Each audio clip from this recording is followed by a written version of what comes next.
যমুনাদি, কোনো অনুষ্ঠান নষ্ট হবে না, বিশ্বাস করো। ও কম শিয়ানা নয়, মুনিয়াকে ঠিক ফেরত দিয়ে যাবে। তো যেখানে থাকে সেখানে তো মুনিয়াকে রাখতে পারবে না, আবার কাল ওর অফিসও আছে। যমুনাদি, তুমি কিন্তু মুনিয়াকে কথা দিয়েছো, মুনিয়া যতক্ষণ না ফিরছে তুমি প্লিজ থেকো। থাকবো। আমার অনেক অসুবিধা আছে ঠিকই, কিন্তু ওকে যখন আমি কথা দিয়েছি আমি সে কথা রাখার চেষ্টা করবো, সাথে থাকবো। আমি তাহলে যাই, জিনিসগুলো নিয়ে আসি। রক্তিম, তুমি মানে মুনিয়া তো নেই, তুমি ওগুলো নিয়ে না, আসো। ও তো ফিরবে, ও ফিরলে না হয় আমরা সবাই মিলে হইচই করে খাবো। কিন্তু বৌদি, আমি তাড়াতাড়ি চলে আসবো, তুমি যেও না কিন্তু। আসি। যমুনা। হ্যাঁ মাসিমা, তুমি এসো তো, আমাদের কাছে বসো, এখানে এসো। এসো। হ্যাঁ মাসিমা, বসো বসো। দেখো, মেয়েটে মেয়েটে কত তফাৎ। বিপাশা একটা মেয়ে, আবার এই সাথীও এক মেয়ে।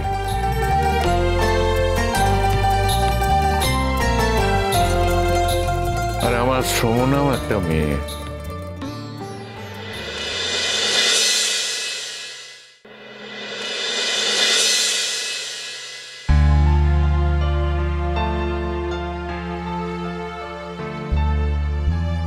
ডেকেছিলেন স্যার?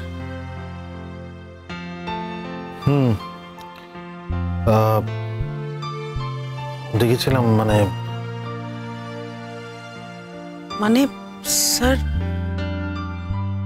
ভাবলাম আপনি ও ঘরে হয়তো বোর হচ্ছেন তাই। না না, আমি তো ওখানে কথাই বলছিলাম, একদমই ওখানে বোর হয়নি আমি।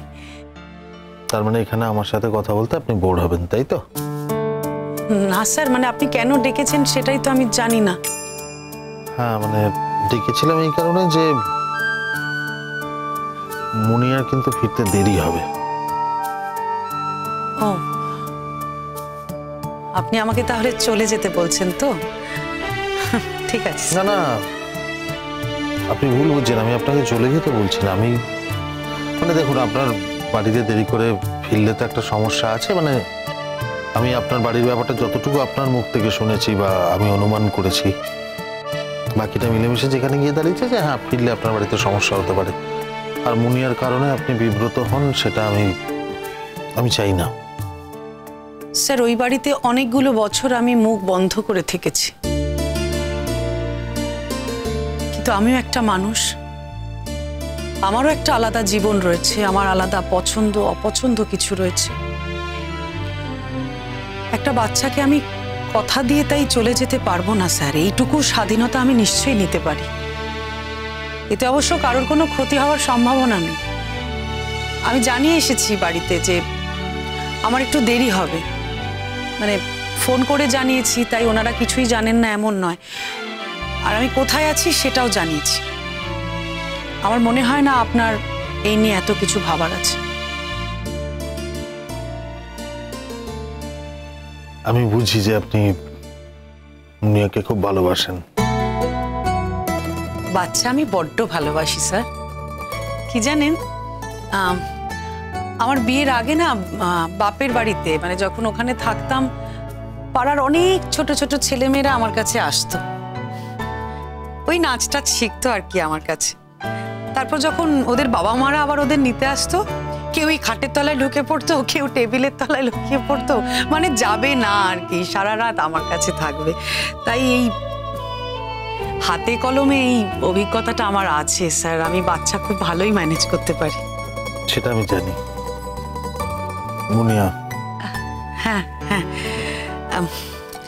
স্যার, একটা বাচ্চাকে আমি কথা দিয়েছি, সেই কথা আমি রাখবো না, এটা আমি কখনো ভাবতে পারি না। সেটাও আমি ভালো করে জানি। আপনার কথা তাহলে শেষ? হ্যাঁ, আমার কথা তো শেষ। Okay sir. শুনুন না। হ্যাঁ বলুন। মানে আমার আরো কিছু কথা বলার ছিল আপনাকে। হ্যাঁ বলুন না। সেটা যেটা, আপনি বসুন না প্লিজ। হ্যাঁ আছে স্যার, আপনি বলুন। না কি- মানে আমার ঘরে বসতে আপনার অসুবিধা আছে? আপনি একটু বসুন না প্লিজ, শান্তিতে বসুন। আমি কিন্তু স্যার কি বলবেন বলুন। আমি যেটা বলছিলাম যে ধরুন আপনি এই যে আমাকে মানে এখনো স্যারটা বলতেই হবে? কি আশ্চর্য, এখনো তো আপনি আমার স্যারই হন, আমি তো স্যারই বলবো, এছাড়া আর কি বলবো।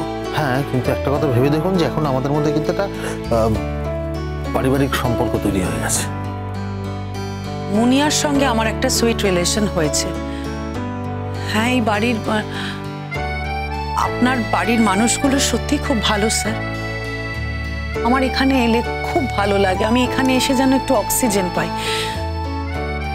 কিন্তু আপনার সাথে তো আমার সেই একই সম্পর্ক রয়েছে যেটা প্রথম দিন থেকে ছিল। তার মানে আমি লোকটার সঙ্গে আমার বাড়ির লোকজনদের অনেক পার্থক্য, তাই তো?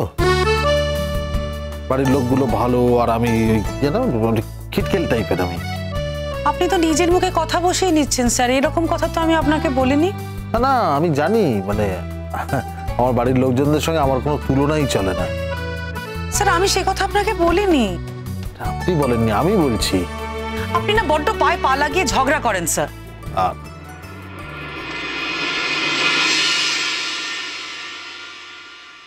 সরি।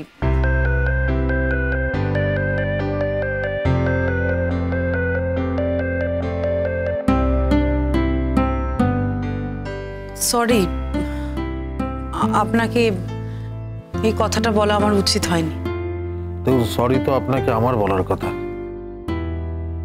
কেন? আগের দিনও ইনসিডেন্টালি বিপাশা চলে এসেছিল, আজকেও চলে এলো। ইনফ্যাক্ট ও এসে আপনাকে এরকমভাবে অপমান করলো। সিরিয়াসলি মানে আমি খুব লজ্জিত এটার জন্য। ছাড়ুন না ওসব কথা স্যার। স্যার উনি আমাকে অপমান করেছেন, আমিও যে খুব একটা সম্মান ওনাকে দেখিয়েছি তা তো নয়। আপনি শুধু শুধু কেন এর মধ্যে ঢুকতে যাচ্ছেন বলুন? আমার খারাপ লাগছে এই কারণে, কারণ আপনি আমার বাড়ির গেস্ট। হ্যাঁ, আমি আপনার বাড়ির গেস্ট, কিন্তু বিপাশা ম্যাডাম তো আর আপনার স্ত্রী নন। তাহলে ওনার আচার আচরণের জন্য আপনার তো আর খারাপ লাগার কথা না। না না, আপনি ঠিক বলেছেন, জাস্টিফাইড। একজন বাইরের লোক, সে কোথাকার কে কি বললো তাতে আমার খারাপ লাগা উচিত না। আসলে মানে বিষয়টা আমার বাড়িতে ঘটেছে তো ওই জন্য আমার খারাপ লাগছে। উনি যদি আমাকে রাস্তায় কখনো হ্যারাস করতেন বা অসভ্যতা করতেন আমার সঙ্গে, তাহলে আপনার খারাপ লাগতো না? আমি সেভাবে বোঝাতে চাইনি। আপনি না লয়ার হতে পারতেন, জানেন তো। বলছেন? বলছি মানে যেভাবে যুক্তি দিয়ে ফাঁসাচ্ছেন আমাকে। না না, আমি একেবারেই আপনাকে ফাঁসানোর চেষ্টা করিনি। আপনি যে কথাটা বললেন আমি সেটাকেই কোট করলাম মাত্র। যাক, তবু ভালো আমার মধ্যে কিছু সম্ভাবনা আপনি খুঁজে পেয়েছেন। নয়তো ডে ওয়ান থেকে তো আপনি আমার মধ্যে কোনো সম্ভাবনাই দেখতে পাননি। আপনি কিন্তু আমাকে কথা শোনাতে ছাড়ছেন না। কথা শোনাচ্ছি কই স্যার? আপনি সত্যি এরকম কোনো কথা বলেননি। আপনি বলেননি যে আমার মধ্যে কোনো যোগ্যতাই নেই, আমার মতো মেয়ের দ্বারা কোনো কাজই সম্ভব না, এমন কথা আপনি বলেননি। আচ্ছা কি মুশকিল, আমি তো তার জন্য আপনাকে সরিও বলেছি। কেন? মানে এখন কি আপনার আমার কাজের উপরে কনফিডেন্স বেড়ে গেছে? আচ্ছা আপনি দয়া করে আমাকে জেরা করবেন না এখন এইভাবে। জেরা কোথায় করলাম স্যার? যাই হোক, আমি আসছি হ্যাঁ তাহলে। শুনুন শুনুন, বসুন না একটু।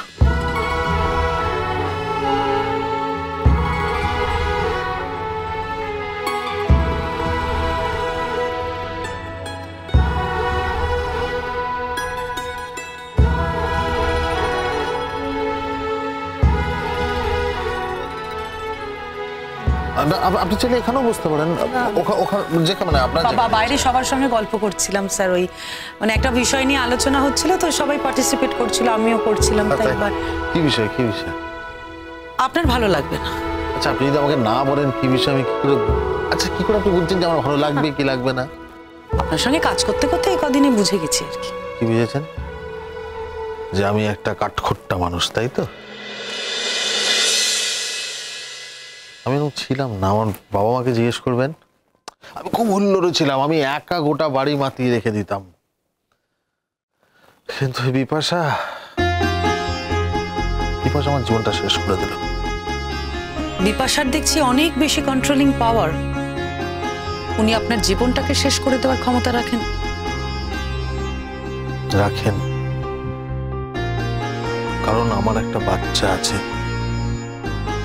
আমার মুনিয়া যদি না থাকতো আমার কিচ্ছু এফেক্ট করতো না, আমি পাত্তাই দিতাম না সব কিছুকে। কিন্তু এখন যখন আমি দেখি যে মুনিয়া এফেক্টেড হচ্ছে, স্যার, মুনিয়াকে কিন্তু এখান থেকে বার করে আনতে হবে। আপনি হেল্প করুন না।